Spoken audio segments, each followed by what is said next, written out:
اسلامی تاریخ کے سلسلے میں اویس قرنی رحمۃ اللہ علیہ کا قصہ ہے. یہ تابعین میں سے جلیل القدر تابعی کہلاتے ہیں، اور رسول پاک صلی اللہ تعالیٰ علیہ وسلم کو انہوں نے خط لکھا کہ میں آپ کی زیارت کو آنا چاہتا ہوں لیکن میری والدہ بیمار ہیں اور وہ صاحب فراش ہیں، آپ کا کیا حکم ہے؟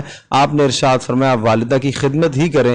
رسول پاک صلی اللہ تعالیٰ وسلم کے ارشاد کے مطابق اپنی والدہ کی خدمت میں ہی مشغول رہے.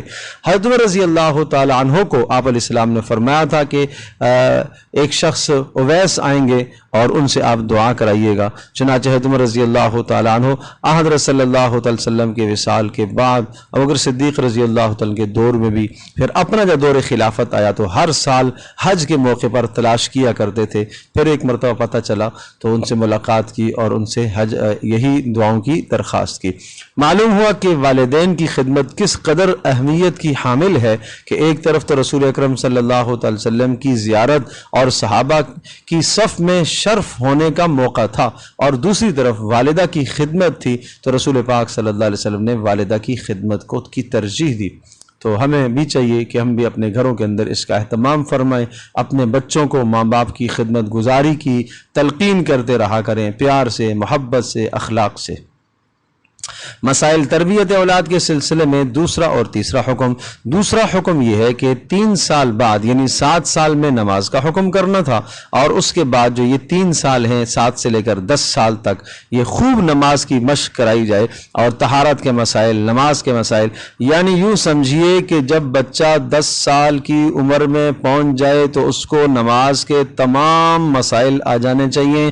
وہ بچہ وضو کے فرائض جانتا ہو، وہ وضو کی سنتوں کو جانتا ہو، وضو کے مفسدات کو، وضو توڑنے والی چیزوں کو، نواقض کو جانتا ہو، نماز کے فرائض و واجبات سے وہ آگاہ ہو، نماز کے مفسدات کو جانتا ہو، نماز کے مکروہات سے بھی وہ آگاہ ہو، اور نماز کی سنتوں سے بھی وہ آگاہ ہو. وہ بچی اور وہ بچہ جب 10 سال کو پہنچ جائیں تو نماز سے متعلقہ ان کو سارے مسائل ازبر ہونا چاہیے. یہ ماں باپ کی ذمہ داری ہے، یہ ماں باپ کی ذمہ داری ہے. اس لیے فرمایا کہ جب 7 سال کے ہوں تو ان کو نماز کا حکم دو، اور 10 سال کے جب ہوں تو نماز پڑھنے میں اگر سستی کرے نہ پڑھے نماز تو اس وقت ان کی مناسب انہیں سزا بھی دو.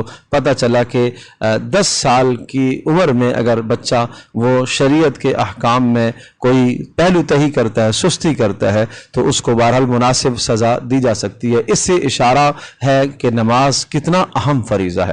پھر 10 سال کی عمر کے بارے میں ایک حکم یہ بھی ارشاد فرمایا کہ ان کے بستر جدا جدا کر دو. 2 بچے ہوں یا 2 بچیاں ہوں، ان کو علیحدہ علیحدہ بستر میں کر دو تاکہ کسی غیر اخلاقی جرم میں مبتلا نہ ہو. اسلام ان تمام کے تمام راستوں کو روکتا ہے اور انسداد کا درس ہمیں دیتا ہے کہ جہاں سے کوئی بے حیائی پیدا ہو سکتی ہے اور جہاں سے جو ہے معاشرے کے اندر خرابیاں پیدا ہو سکتی ہیں، اخلاقی جرائم میں مبتلا ہو سکتے ہیں، تو وہاں سے اسلام جو ہے نا ہمیں ان تمام چیزوں سے روکتا ہے.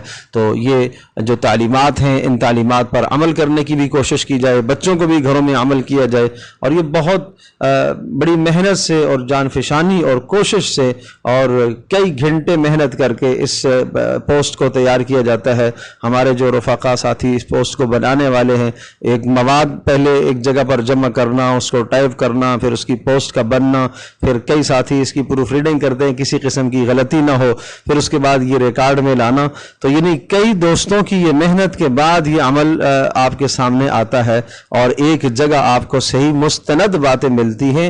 تو میں بہت بہت دردمندانہ درخواست کروں گا کہ اس کی قدر کریں، اس کی قدر کریں. علم کے ذرائع کی انسان قدر کرتا ہے تو اللہ تبارک و تعالیٰ علم نافع عطا فرماتے ہیں، اور اگر قدر نہیں کرتا انسان تو اللہ تبارک و تعالیٰ جو علم ہے اس کو بھی چھین لیا کرتے ہیں، وہ علم بھی زندگی سے نکل جاتا ہے. تو اگر آپ چاہتے ہیں کہ آپ کے بچے اچھے دیندار بنیں اور اچھے معاشرے میں بہترین مسلمان بنیں، بہترین دیندار بنیں، آپ کے بھی فرما بردار ہوں، اللہ تبارک و تعالیٰ کے بھی فرما بردار ہوں، تو ان احکام کی پابندی کرائیں، بہت پیار سے، محبت سے، اخلاص سے، اللہ سے مانگ کر، اور بچوں کے لیے اللہ سے خوب خوب دعائیں مانگی جائیں اور یہ محنت کی جائے اور ان ذرائع کی قدر کی جائے. اور ہمارے ساتھ جتنے بھی رفقا اس کام میں شریک ہیں اور جو اپنے اوقات نکال کر محنت کرتے ہیں ان کے لیے دعا گو بھی رہیے.